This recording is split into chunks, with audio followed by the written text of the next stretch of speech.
So,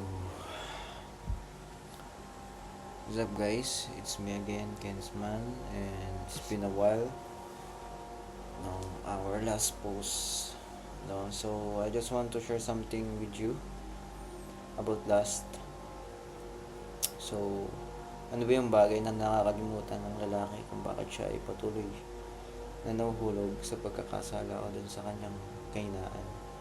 And I'm speaking with wisdom na galing sa Diyos, and I will rely sa Holy Spirit. So this is very candid video and very normal na usapan from you. So last, ito yung bagay na lahat ng tao ay nag-struggle. So I have the story na noon, akala ko I am free from lust. Akala ko tumatakbo ako. Akala ko pinadayo ako ang lust. But somehow, I met one person, woman, unexpectedly, nag-reveal ng lahat ng bagay na ito. So, that experience very mahalaga or important for me because she taught a lot. No.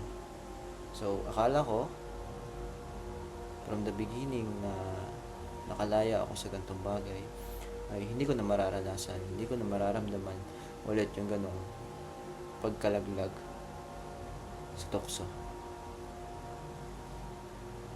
So, God teaches me.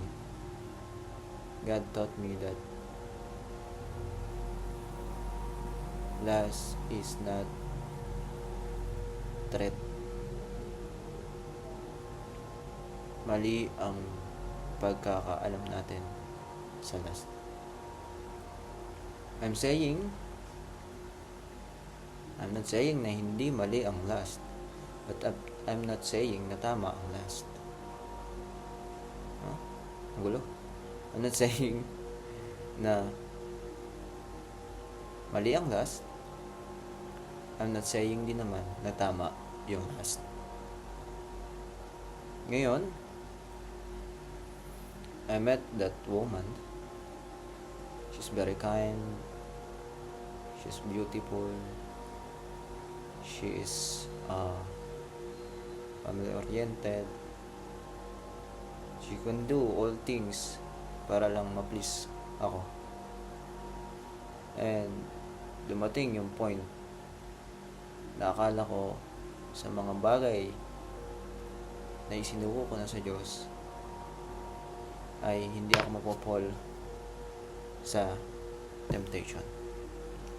But somehow, God allowed na pumasok yung taong yun sa buhay ko because of it. Because of what I am saying tonight, on this video.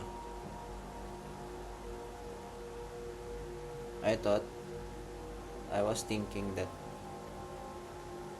I am free from lust from 5 years, from 7 years of being Christian, being on the track of semen retention or celibacy.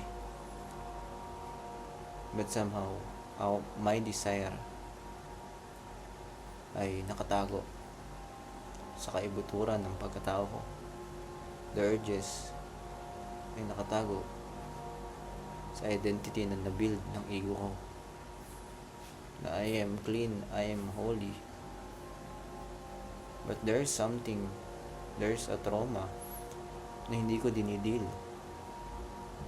And that's why God allowed na pumasok yung taong yun sa buhay ko. Then, kung papabilisin natin yung istorya, napol ako sa kasalanan. And hindi pa pala nawawala yung mga lustful desire ko na yun. All those years na paglilingkod ko sa Diyos, meron pala ako ng ganung bagay. And I am not aware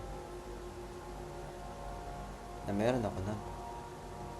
Because I was thinking, I confess it, I surrender it to God,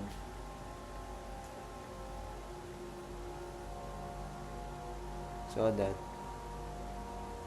I am forgiven. Again, forgiven. Pinatawad. But somehow, there's something lacked.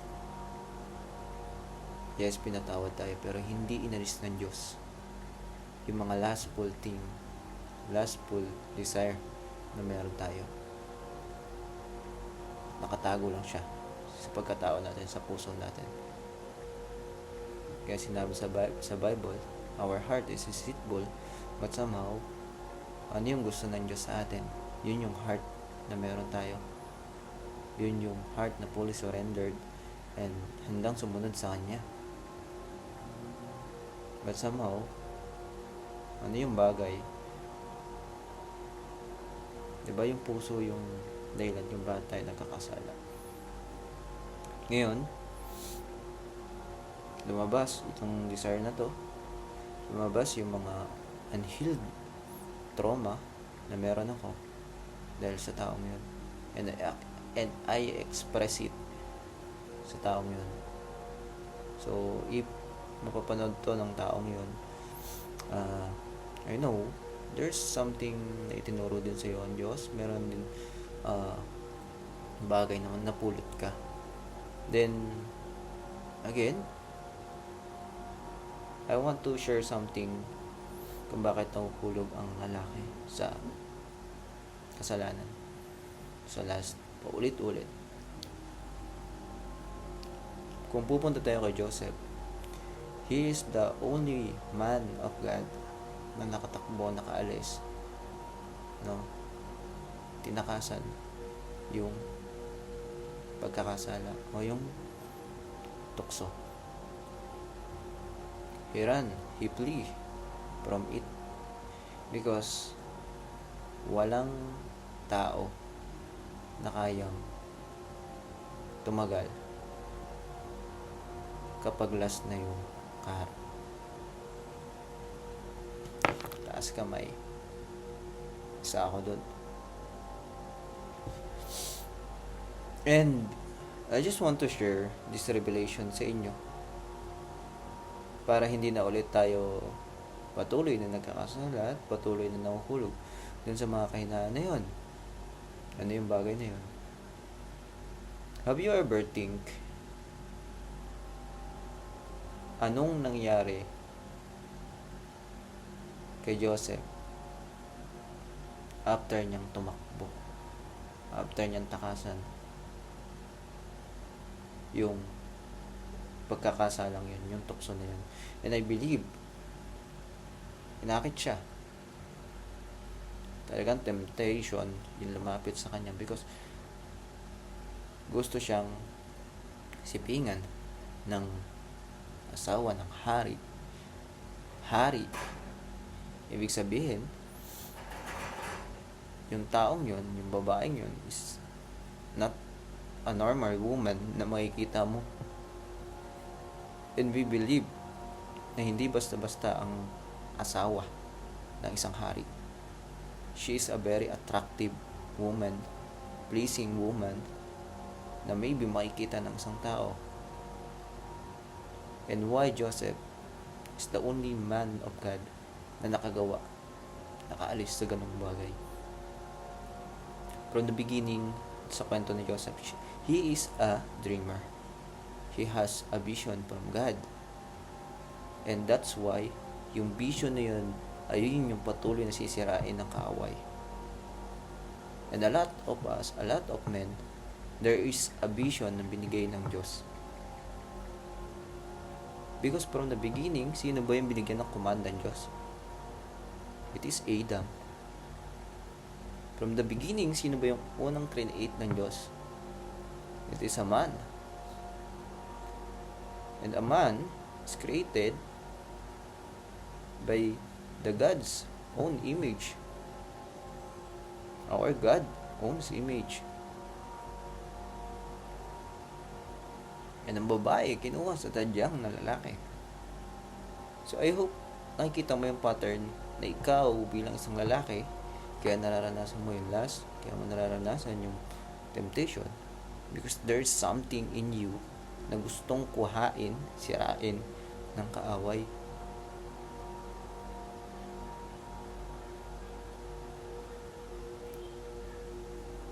From Samson, from David, and even from King Solomon, they are fall into sin. But somehow, Joseph, the dreamer, flee from it. So, dito papasok yung bagay na itinuro sa akin ng Diyos. Because Joseph is, after niyang mapaglagpasan yung tukso na yun, he built the empire. He managed the empire, the kingdom, and he has a power. He has authority. And that's a privilege from God. And from that pattern, makikita natin na ang Diyos, binibless niya yung mga taong lumalayo, umaalis dun sa tukso. And I believe, hindi makakaya ni Joseph yun kung wala siyang pattern na ginagawa, kung wala siyang wisdom na ginagawa, na galing din naman sa Diyos. And from the situation, naakusahan siya dahil nablot, yung tela ng damit or scarf, something ganun, niya nung asawa nung hari.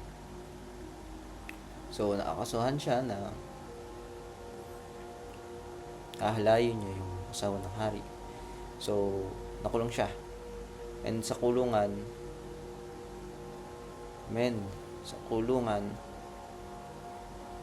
he begin.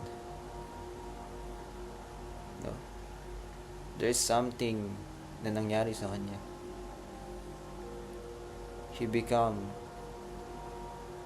the manager of prison. My point is, magiging manager pa siya doon, magiging tagapamahala ba siya doon, pagkakatiwalaan ba siya ng mga tao doon,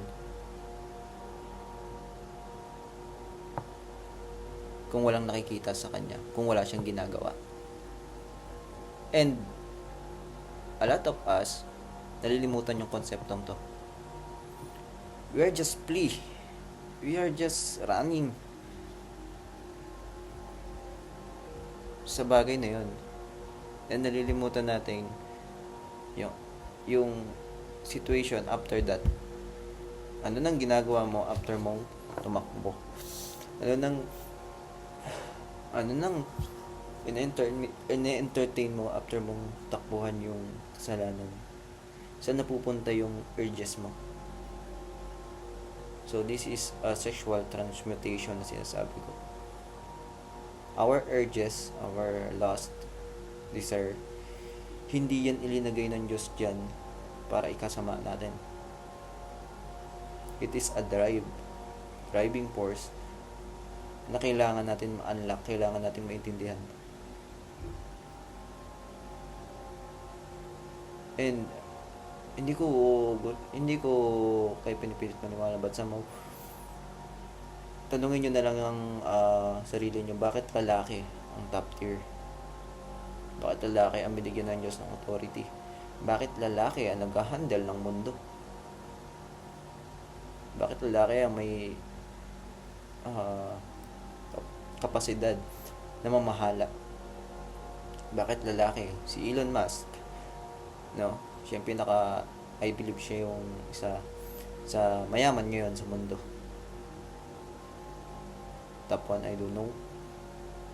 But somehow, I just care about gender. He is a male. Siya ay lalaki, man. Bakit lalaki? Yung nagiging top tier sa lahat ng bagay. Because God created a man sa sarili niyang imahe. We are a vessel of God. If you are a man, maswerte ka. Because you has authority. You has a life na binigyan ng Diyos ng purpose. And kapag hindi mo nakita yun, kapag nasira yun ng kaaway, magiging isa ka sa mga lalaki na gagamitin ng kaaway para mag-spread ng sumpa. I'm saying that na kaya maraming broken family because there are a lot of men and women, especially men, na hindi inayos, hindi nagpaayos sa Diyos. Merong mga bagay ang lalaki na hindi niya dinil sa kanyang sarili. Hindi niya hinanapan ng sagot. That's why, kahit kasal na, may urge pa rin ang lalaki na mambabae na manap ng iba. Because there is an energy, emotion, desire na nasa puso niya na hindi niya pa dinidil. Hindi niya dinidil kasi walang nagturo sa kanya.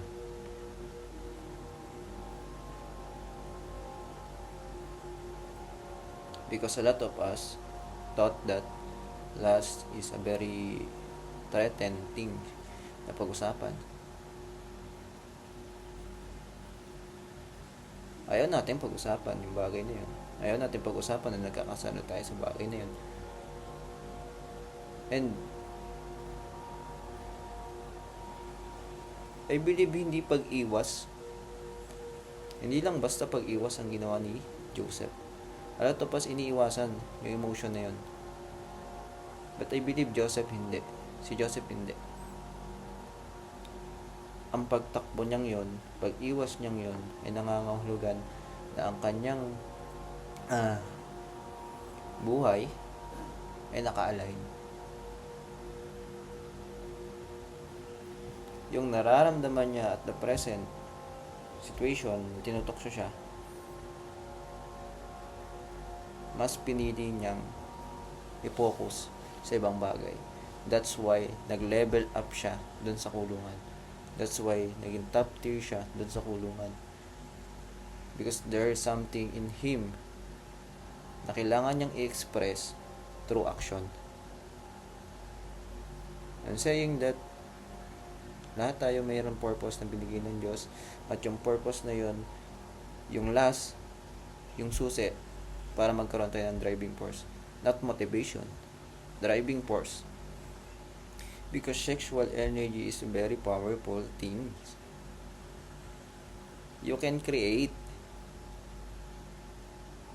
That's why a man and woman, pag naging isa, there's a child. That's the power of sexual urge. It's the power of being one. Man, woman, then may anak, son, daughter. And yung anak, he is a creation. Yung last na nararamdaman mo, kailangan mong ilagay sa isang bagay na kailangan mong magbumuo, na kailangan mong mag-build ng something. You can use it as a driving force to your passion, to your business, to your personal growth, and to your personal relationship to God.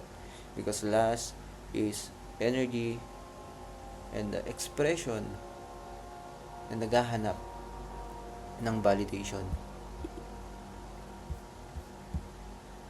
Naghahanap ng something na mapag-expressan.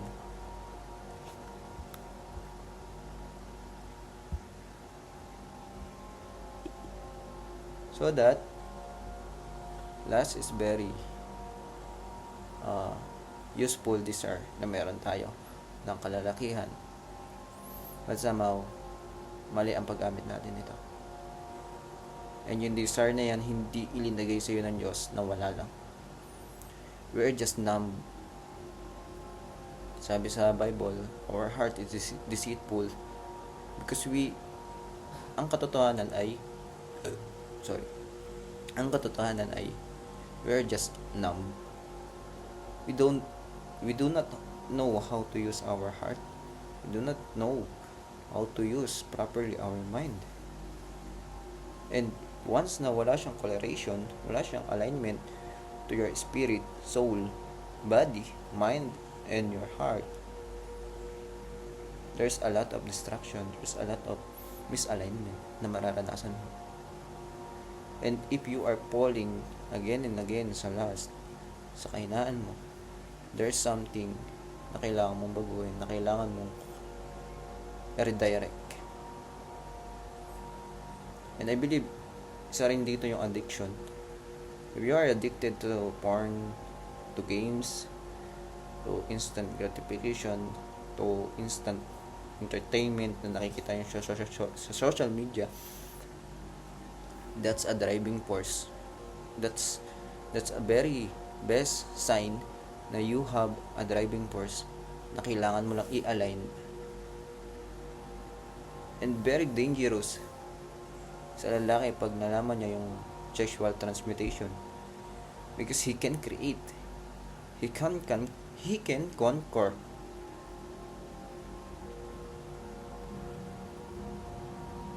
He can do a lot of things na hindi nagagawa ng pangkaraniwang lalaki, because he knew something na hindi alam ng iba. You can use your sexual energy by doing gym, by running, by creating a new passion, habits, by leadership, by creating intimate relationship, a lustful intimate relationship connection to others. And especially, you can build your own business by expressing that desire. When I felt kapag nararamdaman ko yung sobrang desire ng lust, I redirect it. I'm not suppressing it. I'm just redirect it. Kailangan ko mag-inhale, exhale, and think something na kailangan kong gawin sa mga oras na yun. That's why tumagal ako sa binubuo kong negosyo, business, ng 5 years. And until now,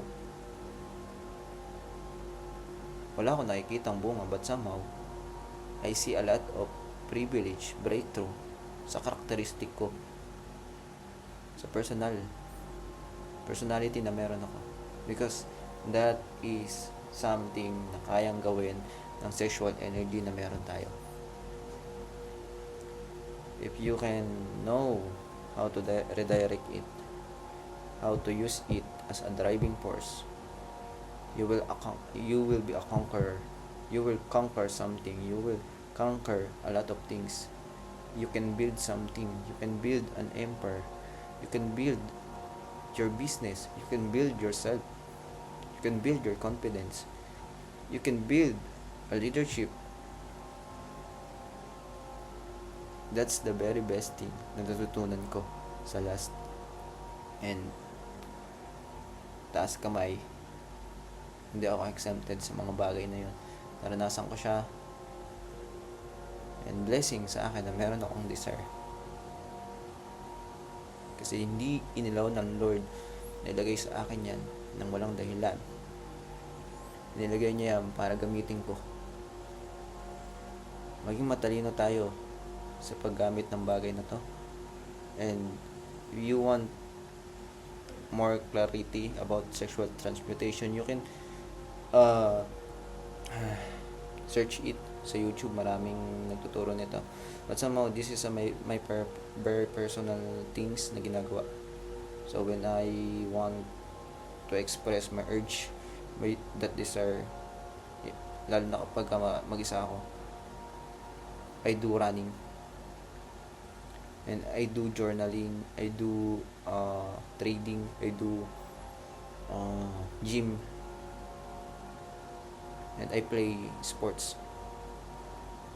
That's how we redirect our sexual energy. You can create something by using your desire.